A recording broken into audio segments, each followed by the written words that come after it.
Hey guys, GMO here, and today we're going to be looking at the best quest decks for all classes. Alright guys, so real quick, let's take a look at the decks that we're going to be looking at today.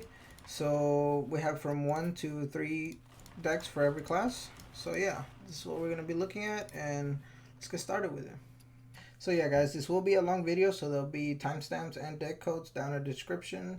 Alright guys, so we do have the quest druid here. So I only have one deck list for this class, but I do have some card recommendations that we'll take a look at in a second, and you guys can use those to mold those to your playstyle, right? Alright, so this deck is actually pretty versatile, so it could do good against control, extremely good against control, and it could do alright against aggro because you have a lot of choose options and you can taunt up, for example. It's a very balanced deck. The only thing you have issues is with the early game. So with the early game, you're mulliganing for Kel'Thuzad no matter what. So discard pretty much everything unless it's a good 3-drop. I mean, you might want to keep that against a slower deck, or if you have a removal tool. So if you do pass the early game without falling too far behind, you're most likely pretty set for the match because the rest of your mana curve is actually pretty strong. So yeah, basically play as many 5-attack minions as you can, as fast as you can. Sometimes if you're going against extremely rough aggro, you might want to just wait them out and win the game long term. And for example, if it's very aggro, you don't want to play your Druid of the Flames and go 5-2. I mean, you can go 2-5 and you could clear a lot of minions out that way. So yeah, once you hit the quest, I mean, you know what to do. You just stabilize, hit your Barnabas, and then do Ultimate Infestation or some other card draws. And normally whenever you do get to that point, you normally have the game in the bag anyways. But yeah, some key cards for this deck. So I have Ultimate Infestation in here. So this is mainly what you use to draw. You draw 5 cards with this, extremely OP, and then they all cost 0 mana, right? The big minions, right? Hopefully. Then I also have the Kel'Thuzad here. I choose to run them. There's some 2-drop options that you could run that we'll take a look at in a second. But I prefer the Kel'Thuzad because some of these have 1 health, and having the 2 health actually means a lot. So you can avoid hero powers or anything. It just helps a lot. And then lastly, another key card is Archmage Bargoth, because if you get that turn 4, if you get that big swing turn with the Oaken Summons, you pretty much do win the game. If you do get 2 of them, you gain a ton of armor and you gain 2 dudes. And if it stays on the board, you do benefit from a lot of stuff too. So it's a pretty good card. Alright, so we got here the tech cards. So these cards you can use if you don't have a certain card, if you don't want to craft a certain legendary, or if you just want to switch up your game, right? So starting off, the first tech card I have here is the Amani Warbear. So this just helps you stabilize a lot. It's a taunt, it's a rush. You could make a good trade and then stay on the board for that. It's also a beast, so your Ndaska could pull it out, so it has some synergy there. Alright, up next I do have the Swift Messenger. I like this card better than the Iron Rager because, I mean, you could choose what to... You might need to use that 2-6 in order to make some good trades early on against some aggros. I mean, the 6-2 is also good if you want to go for your quest. I don't know, I like the versatility of this card, how you could use it to trade against the little minions, And it also costs 4 mana, so it's not bad. Okay, up next we do have that Tortollan Forager, right? This is one of those 2-drops that I was talking about. You play it, it's just a 2-2, and it adds a 5-attack cost minion to your hand. I find the 5-attack minion it gives you is too big, too clunky. I don't like... I generally don't like this card, but if you want to run it to curve out better, go ahead and run this one. And then the other 2-drop that I have that I think it's worth it if you're going to run it for this reason, not run Kel'Thuzad, is the Wrath, right? It can help you clear out in the early game, and it could also draw you a card, which could potentially cost 0 mana. And just swing the game that way, right? So this would be the reason to cut out Kel'Thuzad, in my opinion, if you do. And then we have here your boy, the Long Neck. He's just a 5-drop, 5-5, and he can adapt, so in case you need a taunt, you need something sticky, Divine Shield, you gain more attack, whatever you need, your boy Long Neck has it. And then lastly, we do have the Savage Combatant, which is a 4-drop, 5-4, which is pretty good stat line. I would recommend this 4-drop, which is pretty strong actually if you're missing any of the other cards. Because if it does stay on the board, your hero power does a lot of damage, and you have some 3-drops, so I mean you could go turn 5 3-drop hero power and just keep clearing stuff out that way. So yeah guys, that does it for Druid. Let's go into the next one. Alright guys, so I do have the Quest Hunter here. So I do have 3 decks for this archetype. So there's 3 different ways that you could run it. So we have the Hobgoblin here, which is mostly focused around the Hobgoblin and having 1 attack minions. You have the Odd Quest Phase Hunter, which just go phase, play your early drop as much as you can, and then start spamming 3 damage to phase. Then you have your standard Quest Hunter, which does run a little bit different than the Hobgoblin. Even though you do run the Carpet, it doesn't focus that much on the 1 attack, but it also has Kelzeth on the standard quest. And I believe that's really good because maybe you finish your quest, then you get Kelzeth, it's still good, or you get it early on and it's still great, right? So yeah, the gameplay that you guys will be seeing will be from the Hobgoblin Hunter. It just shows you how fast, if you get the right start, and everything could just snowball pretty insane, so yeah. So yeah, the MVPs for these 3 decks will probably be the Spring Paw. Then you also have the Firefly and the Magic Carpet. Those 3 pretty much go in any variation of Quest Hunter you can have. So yeah, we're going to take a look at the tech cards here, but please keep in mind, if you want to play one of these 3 decks and you don't have a certain card, you can add a card from the other decks that you see there. You can pretty much interchange the cards you need. So there's a lot of ways you could customize it. But we'll still look at some tech cards. Alright guys, so for the tech cards here, so up first, we do have Unleash the Hounds. You could put this in any of the deck if you're having too much trouble with aggro, or if you're facing against your friend and you want to play this deck, he plays a lot of aggro. This will help you out a little bit. Then you have the Galaka Crawler, right? Your friends plays Pirate, you Galaka Crawler them, right? It's also a beast, so you do get some synergies from there, which is not that bad. So then you have the Tracking, which I personally really like it because it can help you dig out your Kelzeth, your little quest dinosaurs, anything you would need to solve your problem, right? Then you have the Iron Beak Owl, which is also a beast, so you get some synergy, and you always silence things. So in any aggressive variation of this that you take it, you want to run this. I didn't run it on the Hobgoblin or in the standard one, because I felt like you didn't need it. I'd rather get the quest done first. Then you also have Hunter's Mark, which is another tool that you can use your 1-drops to trade into big stuff.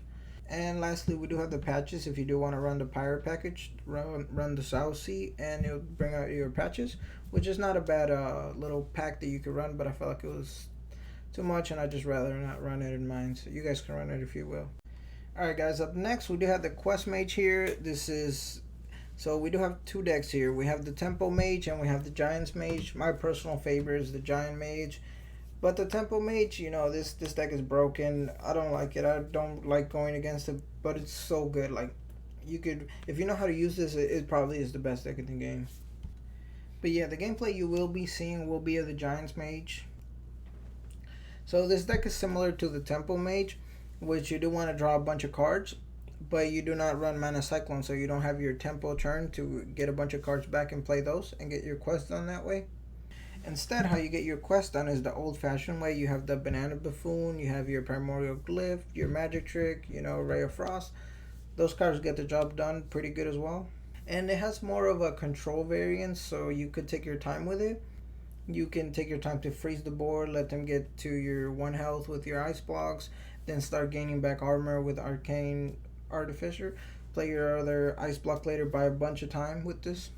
And the way you win really is by completing your quest, playing your giant, play your quest card, buy yourself another turn, have all your giants attack phase, and that's pretty much how you do win. A way that you can pretty much secure the win if you're very, very far behind is to go Archmage, and then they'll buy you 2 turns because it will do your spell twice. Or another thing you could do is go ahead and do Echo of Medivh whenever you have a few giants out. Echo of Medivh, play the giants back out, and then your quest, whatever, just go face with all those giants. And the other really popular quest mixes there is will be the Exodia one, the OTK one, but that one kind of fell a little bit out of popularity, so I just didn't put it in here. But you could definitely run that. It's just I think you're better off without running the quest to run the Exodia deck. So yeah, let's look at the tech cards, boys. Alright guys, so for tech cards, we do only have a few cards here because, the 2 decks that I did show, they cover both the spectrums really. They cover the tempo and the control, and you could really just mix up whichever cards from the control into the tempo, vice versa. So yeah, we only have a few tech cards which don't necessarily fit them all, and I would recommend going over there a little better. So up first we do have the duplicate, which will probably go on better on the control deck. So you can play a card, uh, get it killed on purpose, get 2 copies back, which do count for your quest. And for example, if you go for the banana buffoon, you can get your bananas back. So duplicate's it's something you probably could tech in there if you would like, if you don't have a certain card. Then you also have Flame Gazer, which it's a removal. It does 2 damage. It's pretty cheap, 2 mana, and it gives you a 1/2 elemental, which does go to your quest. You also have the Forgotten Torch. If you want to run that in your control variants, you could use it to clear, and it'll, put a 3 mana do 6 attack in your deck, which you can get it later, and you can use it to finish off your opponent with your giants. And then you do have a Lunith, which you could throw in your deck in case you think the match is already lost. You draw a Lunith, that you pretty much win the game from there, right? So yeah, let's get on the next one.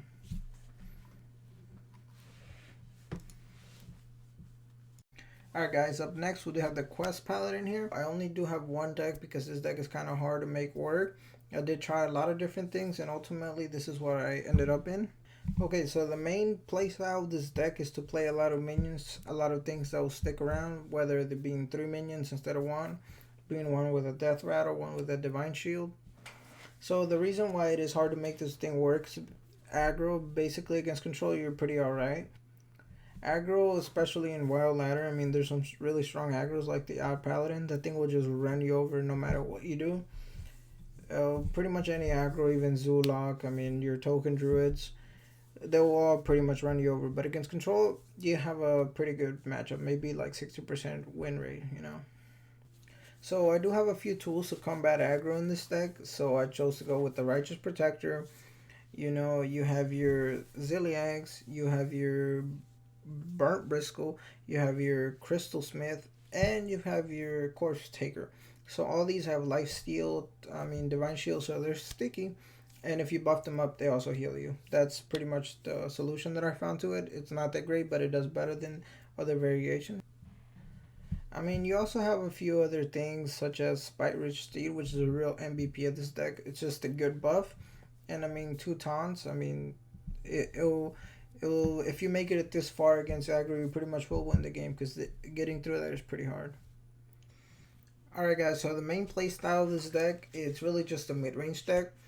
The upside that you do have is that you do run a lot of buffs, which lets you make a lot of good trades, efficient trades that your opponent cannot play around. With this deck, you also do want to draw a bunch of cards, because your buffs and minions, they really do take up a lot, and they need a certain combination to be good, right? Yeah, and you want to prioritize playing your minions, and you do want to play the buffs whenever you can make a good trade.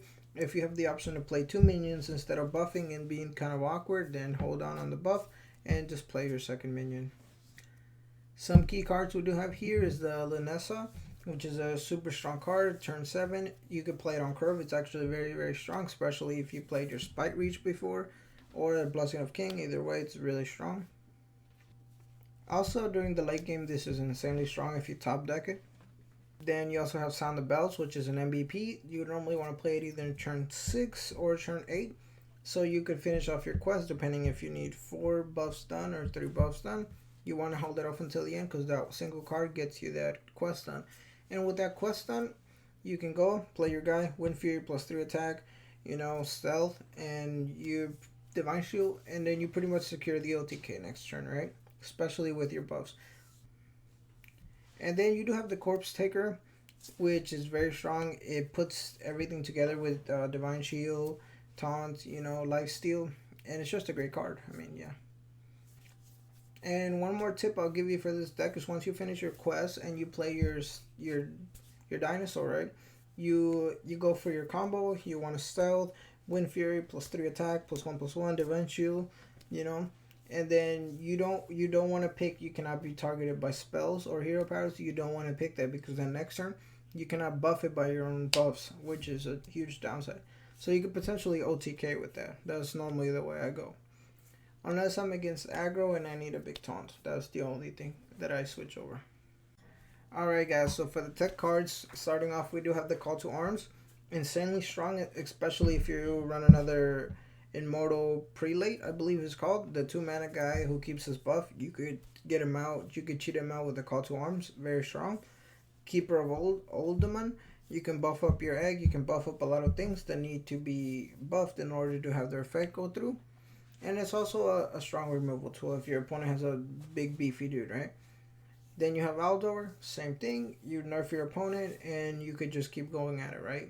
Maybe a taunt or anything, you could trade into it better. Tyrion, big dude in the late game. He actually does help you out a lot. It's a great top deck and it just keep you going, right? And I mean, he does have Divine Shield, so he's more likely to live, so you can buff him. And if he does die, which not always they want to kill it, they have to, you do get the Ashbringer, which will help you finish off the match, right? And then lastly, we do have the two sisters, the Lightbane and Darkbane, which are great if you line buffs on them. I personally prefer Lightbane. Darkbane is kind of inconsistent and it could just hit something you don't need to hit, while Lightbane could just make an efficient trade with the Divine Shield. And it's great because it lets you keep putting on buffs on it, right? So yeah, guys, let's go on the next one. Okay, guys, up next we do have the Quest Priest here. This is my favorite quest in the game. So I do have 3 decks. There's many ways you could run the Priest. So we have like a Death Rattle mid-range. We have a Fatigue, a control version, and we do have the Velen OTK, which is my personal favorite, and it's the gameplay that you'll be seeing on the screen. Okay, so quick rundown. The mid-range Death Rattle, like the name implies, just curve out like you're doing well, but their late game is very strong because you do have the N'Zoth, you have the Undertaker, you have the Sneasel Shredder, you know, the Xerx's Gallery, so on and so forth. And I mean, it's very good against control because you could just punch them on the face a lot. Death Rattle, you know, they don't want to trigger your Death Rattle. So the Death Rattle mid range is really strong against control, for example, because you just have meaty creatures every turn on curve, and if they kill your stuff, you do get the bonus from your. It also has an easy matchup against aggro because you could just finish your quest earlier. So the matchup against aggro is actually pretty easy because you just finish your quest earlier, and then you play it, go back to 40 health. That guy's just demoralized, and from there on, you just pretty much win the game. You also do run a few board cleared, so it'll help you stay in the game early too. Then you also have the control of the Fatigue quest. It's very strong. It's a little bit outdated, I would say, but I still love running it. The J Druid, for example, just destroys you, but anything that's aggro, you should be able to beat it, no problem. Other control matchups are kind of hard. You have to grind them out. And yeah, if you'd like to, there's certain cards that could give you a win condition that you could put in there that we'll take a look at in the tech cards. And then, like I said, my favorite, the Velen OTK Priest. It's insanely good. I mean, you draw cards like crazy. You bring them back to life. You just keep spinning. And lastly, you do have the Velen OTK, which is insanely strong in my opinion. I think underrated. I think I'm going to do a series climbing the ladder with it. So you do extremely good against aggro because, you know, you spin cards really quickly. You draw like crazy. And then you go back to 40 health. You have control. You have board control. So against aggro, this deck it's pretty easy. It's a walk in the park. And against control is actually, the matchup is not that hard. The only thing that could be hard is if you're going against a warrior or a druid that are just like gaining way too much armor. And yeah, the win condition here is to get Velen, reduce the cost of Velen and the Mirage Collar, along with a Mind Blast 2 and a Smite. And you could do it however you want. There's different ways to get it depending on your situation. You also do have the Glided Gargoyle to help you out with a coin if you're like a little bit of mana. And yeah, you could really do a ton of damage with this deck. Like each Mind Blast does 20 at that point, and the Smite does 8 each. But it will take you some time to get all the pieces together. So you might have to rely on the coin you got in the beginning of the game or the Gargoyle. Alright guys, so with the tech cards, we do have the Shadows Wild Horror here, which is great if you're having a hard time against a bunch of little guys, such as Paladin, for example. And this card's also great in combination of the Pint-Sized Potion, I believe it's called. We also have the Northshire Cleric, which is an excellent cheap option if you're missing any cards or something, or if you like card draw, for example. It's just a nice little early drop that could help you out. It makes it awkward for your opponent, you know. Okay, up next you do have this Xerx's Cloning Gallery, which could be useful because everything in your deck, it's mostly death rattles, right? So you get effects from that. And in the Velen OTK deck, if you're having trouble finding your Emperor Thaurissan, you can Serix Cloning Gallery, you find them out, you got all the pieces in your hand, lower the mana, then you have what it takes to do the combo, right? We also have the Excavated Evil. If you rather run this against Mass Hysteria or something, I don't know why you would, because Mass Hysteria is just better overall. I mean, or maybe you like some removal, you know. Up next, I do have the Lich King here, but it's just kind of a placeholder because you could run any big minions such as Rag, Ysera, for example. They could give you a win condition. If they're a good big minion that you could put instead of the Lich King would be Kel'Thuzad. And lastly, we do have the Dr. Boom here, which is nice on curve minion. I mean, it gets the job done. It does summon 2 Death Rattle minions, so it's not half bad to get your quest done. Alright, I could recommend this in the mid-range Death Rattle deck. Alright guys, so up next we do have the Quest Rogue here. This is another one of those decks that's very hard to make work. This deck has been hit by nerfs over and over again. So I couldn't find any other decks for the Quest Rogue because this deck is already very tight and it does its purpose fairly well.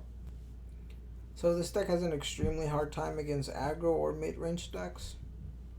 It really only does good against control or combo decks. Okay, so the game plan for this deck is to find that one card and have enough cards in your hand that will bounce it back and keep bouncing it back and don't let it die unless you have another copy in your hand. So the problem really comes from not having enough good cards to be able to bounce to your hand. Like for example, the 2 best cards that I find myself winning with that I could bounce very often would be the Glacial Shard and the Novice Engineer. Especially the Novice Engineer. That's probably the MVP of this whole deck. So yeah, personally I like to mulligan for the Novice Engineer over everything with this deck because that's really the only way I find myself winning. So once you got the Novice Engineer, you want to start trading it every turn. So you want to start playing it, bounce it back to your hand, Shadow Step, you know, Young Full Brewmaster, and then keep control of the board with your weapon and, for example, with your Brewmaster or your gadgets and a Ferryman. You want to be making efficient trades as much as possible so you don't fall behind at least too much, you know. You can fall behind a little bit and you'll easily regain the board back after that. There is a lot of little minions in this deck that don't really help you much. For example, the Stone Tusk Borg doesn't really help you in the early game, or the target dummy doesn't really do anything in the early game, so you don't really want to play those that much unless you need it, or you're in a situation where you fall too far behind or you just lose. You have to play them, you know. But try to wait until you get your quest done. Play the 0 mana taunts, 4/4s. You know, you could swing back. The swing is pretty strong in this deck. And do remember that you do have a lot of bounce effects even still once you finish your quest. So you play your board, go phase, you know, play 2 charge minions, go phase, bounce them back to your hand, go face again. They only cost like 1 or 2 mana, right? You even have the Vanish where you could use that for it as well. So you do have a lot of burst potential with this deck. So some key cards for this deck would be, you have the Sonya Shadow Dancer, which is insanely good if you're late in the game and you haven't really accomplished your quest that much. You could play your Sonya Shadow Dancer and just go with the board, for example, and just keep ramming it. Get a copy in your hand, ram it until you finish your quest. I mean, you could also use this as a board clear whenever your quest is already done. Get those 4/4s in, keep ramming them. You get 1 mana 4/4s with charge until your opponent's board is clear, pretty much. Then you have the Novice Engineer, like we talked about in the beginning. It's just insanely strong. It keeps your hand full with all those combinations you do need to make. And then lastly, you do have the Preparation, which is an important card for this deck, and it sucks that it got nerfed because it crippled this deck actually a lot, right?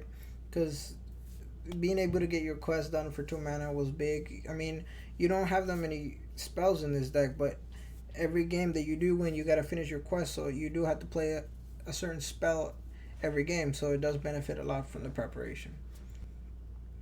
And also the Vanish is a huge deal, which is like a turn earlier that you could use it, for example, or in combination with something else. So yeah guys, let's look at some tech cards. So yeah guys, so for our tech cards, so starting off we do have the Colite. If you do want to spin this instead of the Novice Engineer or alongside with the Novice Engineer, it's good. It will get the job done better or worse in certain scenarios. me personally, I feel like it doesn't quite make the cut because a lot of the time giving your opponent cards will just cut the time for you that you have.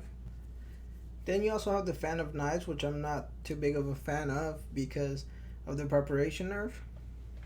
But I mean, it could help you out against Paladin a little bit.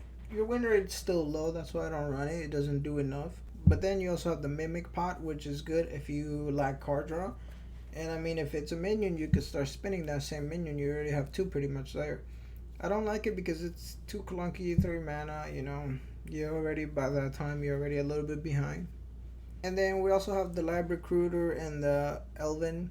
So those are already in the deck, but you can double them down if you find yourself that you need more. If you're running out of cards in your deck, basically, and you're running out of threats, run this. It'll give you a lot more threats. Or you could use the Lab Recruiter on the Lab Recruiter and have like infinite, you know. Or with the Elven, I mean, you could just keep drawing more cards, but that will make your early game harder and more clunky. But if you do get the quest done, drawing 2 minions is huge. Okay guys, so now we have the Quest Shaman here. This is an insanely strong deck. So initially I did want to put more than one deck in here, but it's pretty hard considering that your quest goal is just to play as many Warlock as you can. So then there's like very little to choose from, little variation to be made, but I do have some tech cards that we'll look at in a second. So you guys know this deck, you guys seen this thing on ladder. This thing is insanely strong with or without the quest. Personally, I like the version with the quest because I feel like I had to rely less on weaker tempo, on weaker plays in order to have card draw back. You know, I don't want to have to compromise my turns to get card draw back when I could just play my 5 mana, you know, later on and just get a bunch of cards. Just fully reload from there. And what I do mean by compromising my turn for card draw would be, of course, the Underbelly Angler. You might want to play something else that benefits you more. Or, for example, the Spirit Walker. You don't want to ram in your things necessarily. So that's what I mean by that. Yeah, so my version, it's pretty similar to what you see in ladder, a little bit different. I mean, you do have the Call of the Fishes, which I don't think they put in the other decks, on the ones without the quest. But with the quest, is actually insanely good because it does put 4 Murlocs in the board, so that just gets a lot of your quests done. So yeah, let's take a look at the key cards of this deck. Alright guys, so for the key cards, we do have 3 new cards here. These cards pretty much took this deck to the top tier. So at first you do have the Scargill, which is really strong in combination with your quest, because after you do that, then you just have a handful of things that you end up playing. You also have the Underbelly, which is a well-statted minion. It makes some trades, and it does fill in your hand, you know. It does give you more option, and it's something that they do have to clear. And then you do have Toxfin, which is insanely OP. It just removes big dudes off the board like nothing. It's a 1 mana, give poison, it's insanely good. So yeah, let's take a look at the tech cards. Alright, so for our tech cards, we do have a lot of good choices to make. So if you're having trouble with anything, just get one of these on your deck. So to start off, we have the Surfing Elite. I personally didn't run it because I felt like there was no need for me to hero power on the whole game. And I could put in some cards that will influence the game a little more, in my opinion. If you guys do want more of an aggressive approach to this deck, you guys definitely run this thing. Then we also have the Soul of the Murloc, which is very good against control, but I find it with the quest that you do get to reload your hand more, so there's no need for the little 1/1s to come back. You could just play more cards afterwards. Then we also have Finja, which you lose out on tempo, but you do gain the tempo back on the next turn. I find it to be too slow, especially with the quest. You just want to pump out things very quickly. So I just didn't. Maybe if you didn't run the quest, this has some room for it. Then you also have the Gentle Dinosaur, which is very strong in most scenarios, but in the quest you do want to play as much Murlocs as you can.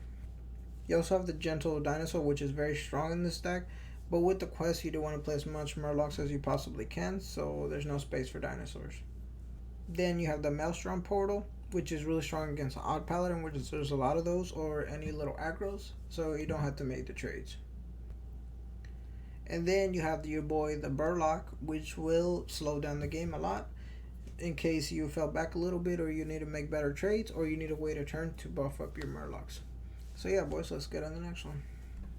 Alright guys, so up next we do have the Quest Warlock. I do have two decks that are very strong, and by the way, the gameplay that you'll be seeing will be the standard Quest Warlock. So going over the Control Quest Warlock, basically you have all the OP cards the Warlocks do run, and then you also have the discard package, right? You might have less cards to discard with, but the card Cataclysm pretty much makes up for it, because you can discard your whole hand, for example, on turn 4. You can have the quest done by turn 5, so you don't really need all the big stuff, you know. So you don't really need to run a bunch of discard cards if you have the Cataclysm.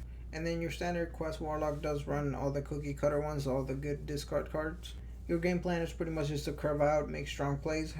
There's a lot of cards that have very strong synergies, and if you get lucky, I mean, you could just tempo out the game like. So yeah, both of these decks are pretty good for climbing ladder. I mean, they both will get the job done, but I personally like the standard Quest Warlock. Okay, so there's two key cards for this Quest Warlock archetype. So we have the High Priest here and the Cataclysm. They basically make both of these decks. So the High Priest, because you can discard it freely and just keep getting cards out of your discard, kind of like a draw effect, but it also gives you a taunt and lifesteal, so it's pretty good on that. And then you have the Cataclysm, which pretty much makes, by itself, it makes the Control Quest Warlock, and it's a really good inclusion on the standard discard Warlock. Because there is a lot of aggro running around, and sometimes you just have to clear everything, right? And if you get your quest done, I mean, you have something there at least. Alright guys, so for the Warlock tech cards here, we only have 4 cards, but like I said in the Mage video, we do have 2 videos, a tempo and a control, so you could pretty much change the cards from there. So you could take some cards from this deck to that deck to supplement what you can make. You know, I mean, it's all the same at the end of the day. So at first we do have the Darkshire Librarian, which is an okay 2-drop. It does do the discard and it draws you a card. To me, I find it doesn't do enough, but if you don't have the dust to craft some of the other cards that you might need, just throw this in there. It's pretty solid. It's decent. It does the job. Then we also have the Despicable Dreadlord, which it's decent in itself, but it's really good against Odd Paladin, for example. So throw this in there in the control variation. I would recommend this more. You could throw it in the other one if you like, but it's not as good. Then you also have the Cobalt Librarian, which is just an OP card. 1 mana, 2/1, draw a card. I mean, it's just insanely good. Nothing to say. If you're missing a card, throw this in there. And then you have Sense Demon if you're running low on card draw. In the control variation, it's actually pretty good. So yeah, let's go on to the next one. Okay guys, so at last we do have the Quest Warrior here. We got 2 decks here. So we have the Odd Quest Warrior, which is just like a control variation to it. Just slowly get your quests done and then finish them off.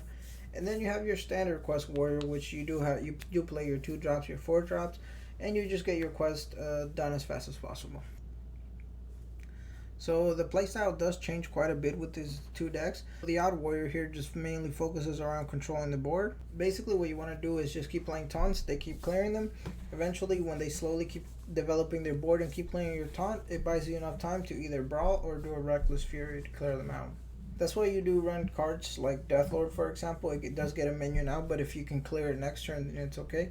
Your Quest Warrior, basically just get your quest done as fast as possible is pretty much the name of the game. So on curve, play taunts. I mean, try to make good trades. I mean, you'll slowly lose out, but you do have some more control tools than he does. So yeah, just get your quest done and start pumping a Fire Blast to the face. And some key cards would be for the Odd Warrior would be the Super Collider. I mean, it keeps control of the board pretty nice. And the Reckless Fury, which is a great AoE for 5 mana, does 4 to everything. And for the standard Quest Warrior, not too many things stand out to me. The only thing that might be an MVP in both decks would be a Stonehill Defender. It gets you another taunt out. The only thing that might look kind of weird on the standard Quest Warrior deck is the Doomsayer. I do run it here because you do have less board clears, and I kind of like this with the amount of taunts you do run, because it will board clear most of the time if it's behind a taunt. So yeah, let's look at the tech cards. Alright guys, so for tech cards here, so starting off we do have the Dynomatic, which is great in the control variants of Warrior, of the Quest Warrior we have here. I don't recommend running this card too much in the standard Taunt Warrior deck, because I mean, you just want to play your taunts and this will just slow you down a little bit. We also have the King's Defender, which is a cheap option if you guys need it. I mean, I personally felt like it almost made the cut, but it didn't for me. Then you also have the Fierce Monkey. It's another budget option if you guys want. It's a 3/4 taunt. I mean, it doesn't really do much. I mean, it's a beast, so you could draw it out of your curator, but that's about it. So you have the Alley Armorsmith here, and it's really good in the control variation because it's just another taunt for your quest, and it'll give you armor, which you can use to kill your opponents with. So it's not half bad in the control variation. Then you also have the Dry Whisker Armor, which is a pretty good card if you're just buying time, pretty much. I find that it's actually pretty good if you run that card, that 2-mana card that summons raptors for your opponent. Then you could just get more armor, you know, and make your brawl better. And then we also have Sleep with the Fishes if you want to go for a more control variation for your standard warrior quest. I mean, it's not half bad. I mean, if you want to have more control variation to it, go ahead and take this. So yeah, guys, that does conclude the video. Thank you guys very much for watching, and I'll see you guys in the next one.